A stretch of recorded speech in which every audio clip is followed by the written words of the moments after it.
இதுதான் லாரி. லாரிக்கு பின்னாடி ஒரு லோடு எடுத்துகிட்டு போகிறாங்க. டேய் என்னடா பண்ணி வச்சுருக்கிறீங்க? டேய்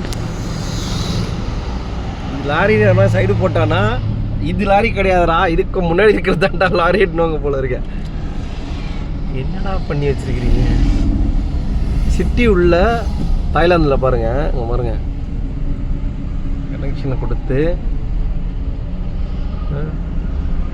நம்மூரில் நார்மல் லாரி ஓட்டினாலே ஏற்றி இறக்கிடுறானுங்க. இவனுங்க லாரிக்கு பேர் ஒரு எக்ஸ்ட்ரா ஒரு ட்ரெய்லர் வேறு வச்சுருக்கிறானுங்களே.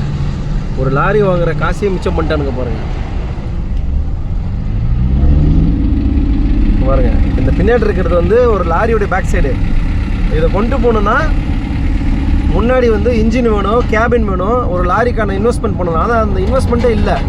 பின்னாடி இருக்கிற பாடியை மட்டும் நீங்கள் வாங்கிட்டீங்கன்னா போதும், முன்னாடி இருக்கிற லாரியில் நீங்கள் வந்து கோத்துக்கலாம். பாருங்கள், ஜாயின் பண்ணிக்கலாம். இது மிச்சம் செம்மையாக மிச்சம் பண்ணுறானுங்களே.